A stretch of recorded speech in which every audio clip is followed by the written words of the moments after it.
Hello, Pittsburgh Steelers fans. Shannon White, Matty P here with another episode or set of episodes of the Steelers Global Perspective. Training camp has started, so we're back on deck. We've been going through the off season, but how are you doing at this fine time, my mate Shannon White? Oh, doing great. Excited to see some at least some 7-on-7, 11-on-11, and see some actual practice and training camp videos. And here's some news coming out of camp. It's exciting. That's it. And so we will timestamp it. You and I are recording this at the end of day 2. So it's very early morning my time, day 2 of camp. So I'm still getting across everything, but I hadn't seen a little bit of stuff coming out. You're a bit more across it. But as you said, it's about the videos. And you kind of see that because, when fans go, eventually, stuff people are able to record, they put things up, or the Steelers will put things up, or there'll be the end of camp, discussions and all that sort of thing. So it takes a couple of days to get into it. But I guess as you and I kick off recording this, the couple of quick things we heard about after the end of day 1, Holcomb, Dean Lowry, Corridor Patterson on the PUP list. That might be a long-term thing. Some of them it might not be. There was no it was a real important point that Tomlin and Omar Khan made of not reading too much into that. They're just dealing with a few things. We then obviously on day 2, but really day 1 on the field, Justin Fields took the reps because Wilson had a calf complaint. We also heard a couple of things out of I heard things about Najee Harris, he's the NFL.com when I woke up had an article saying he's likely to lose his starting job. We heard that from Omar Khan that he's hoping that Cam Hayward can, even though there's no update on the contract negotiations, he can be a Steeler for several years. So things are starting to sort of come out, and you can feel that drumbeat of news. I did watch the Tomlin press conference at the end of day 1 and kind of felt like he said a lot without saying anything, which is kind of classic Tomlin. That's his specialty, yes. So it's kind of, I'm sure, as I say, by the time our content from what we discussed when we record this, there'll be a lot more going on. But I don't know. It's funny, you have almost the best part of 2 months where they've done nothing that we're able to see, or nothing that's organized, or at least 6 weeks. And it feels like more of the same / it feels a little bit anticlimactic right now. But maybe I'm just being a bit pessimistic. But what do you make of all of that and the things that you have seen, obviously being in the right time zone? Well, I think that Russell Wilson doesn't want to miss too much time because Justin Fields is very talented. And he's not one of these guys that's just like, well, I'm going to be happy holding the clipboard. He wants to play. He wants to get out there. Now, I'm always a glass half full kind of guy. I'm excited that Fields is getting reps, getting a chance to work with the offense and get familiar with the terminology and what to expect. And like I said, I'd rather him have a certain packages each game and eased into it, and let Russell Wilson, with his experience and his leadership, lead the way. But it's probably just, he might eventually take every Wednesday off, Russell Wilson, and he'll be like, I want the Big Ben the Big Ben package. I don't want to practice on Wednesdays. The guy's a veteran. There's something that could be said that maybe he just wasn't, he's a little stiff, a little tight. He didn't feel like risking it today. So it actually works out that Fields and the other guys get more action. I was very impressed with what I did see from Fields, but today, some of the guys I really like to follow said that 3 guys stood out to them. That was their winners of the day. And Pat Freiermuth did not surprise me because I think he's going to be a really, if he's not, I think Pickens will be the number 1 option, but Freiermuth is going to be number 2. I wholeheartedly believe that. If he stays healthy, he's going to have a huge year. That's how Arthur Smith's offense works. Yeah. So he was looked at and early and often at practice. But the other 2 guys, Dante Jackson. They said he looked very fast. He was very active and he was everywhere. Seemed like he was all over the field. And I read one guy talking about Beanie Bishop looked really good.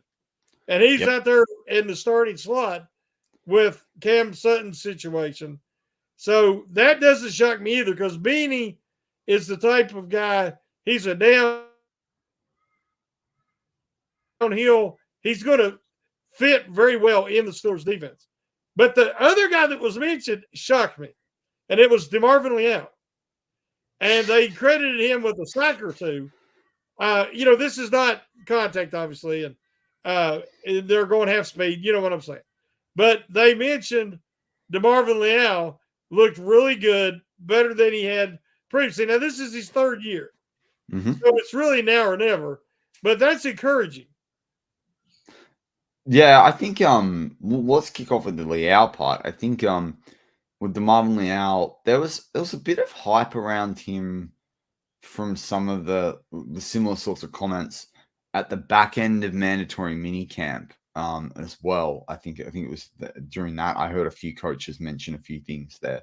It was funny. Benton was asked when he turned up about about Leal, and he said, look, we didn't train together, in this gap, but we talked to each other, and we spent a lot of time together, obviously in the room.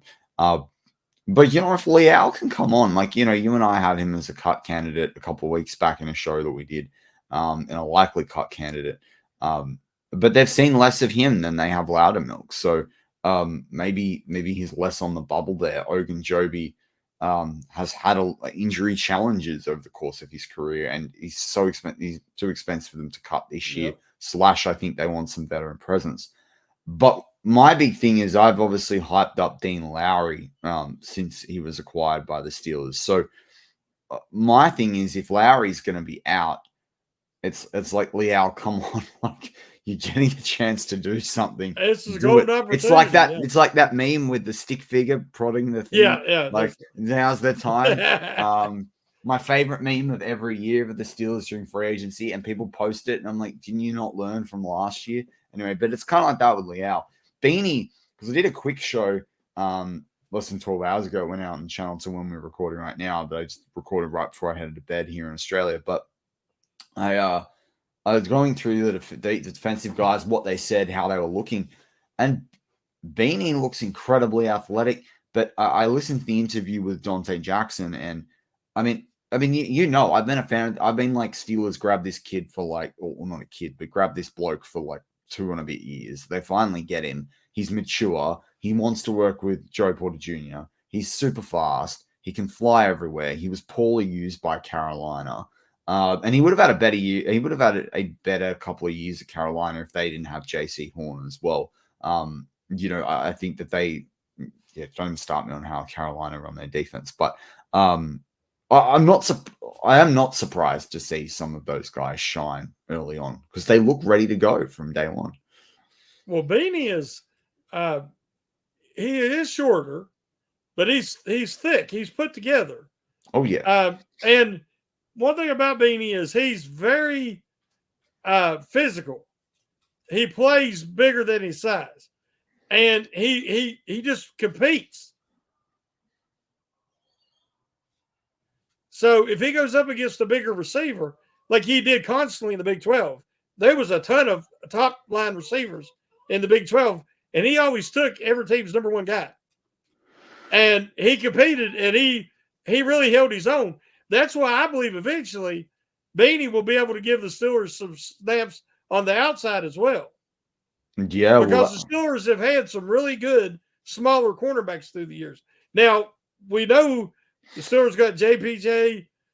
They got Trice, hopefully, who practiced today without a brace. And they have Darius Rush, and they got Ryan Watts. So they got plenty of size. And now you just throw Beanie in there too. I mean, it's exciting. It's, I think they'll ride with Sutton throughout the year. And they'll ride through Sutton without the year, despite the suspension. But I don't see Cam Sutton as Steeler in 2025. I can't imagine that Cam Sutton's a Steeler there if Beanie has a good year, because I don't really see the spot for him on this team. Like this could be it for Cam Sutton. I still think that Sutton has more value for the Steelers than he does anybody else. True. I think that he is a little bit like a Willie Gay in that he can play multiple positions adequately. Has that versatility to play slot, to give you a snap or two outside, or play deep safety. That versatility can keep him around, especially at a veteran minimum. And I don't think anybody's going to be lining up trying to take him away with some of the baggage that he has already. So, it's always good to have experienced guys, veterans on the cheap.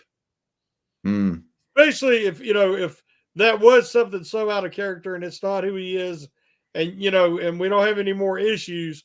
I can see him always being an option and trying to hang on the bottom of the roster. But I agree with you. I'm hoping that those guys I mentioned earlier, plus Beanie, that you're going to see a much younger, much more athletic and faster secondary. So Sutton really don't fit that profile. Well, and the thing is, though, like if it works out, so we go Joey Porter Jr., Dante Jackson, even though he'll come off contract, but they'll do everything they can to keep him because they'll want they want not too much of a veteran, but they'll want a proven guy next to Joey. But they won't overpay him. If Trice and Rush is what I'm hoping they're going to be, I think this could be a one and done for Jackson. But we'll see. I don't know. He's only 28, right? So and he's negotiating from a lower base. But then you've got Trice, and if you've got Rush and they all perform, and then you've got Beanie, then Sutton's in there as the sixth guy. But then what if Ryan Watts is performing and he's got the special teams value as well? But Deshaun Elliott can also play slot. There's a lot of guys in the mix, which is a great problem. That's a great problem. Yes. But and it doesn't matter right now in training camp. It doesn't matter right now for preseason at all. It doesn't even matter in the season because you've got a practice squad and you've got guys that aren't going to help in a helmet on game day. But there's a lot of DBs in the mix right now, or a lot of cornerback options in the mix right now, and they're not going to hold more than 6 on the roster. So that is going to be a camp battle at the position for sure. I am very glad and excited that the Steelers didn't go out and get overpay for Xavier Howard, Stephen Gilmore, whatever. I mean, they went with these guys because, listen, everybody's unproven until they get a chance to prove otherwise. And I believe that the talent and athleticism is there, and I believe the coaching is there. Yeah. And I believe that they could get the most out of this group because they've got guys at one time or another. All these guys were considered first, second, or third round draft picks. I mean, they was talk that Beanie could win in the 4th round. And because of his age, for a while, people didn't even know how old he really was. And I'd heard people saying he was 25 and all that. He's still 24. But what I'm saying is that caused him to fall. And I think the Steelers got a steal. It's a long way between now and the 8th of September when they play their first game. We just have to remember that. But as always, go Steelers.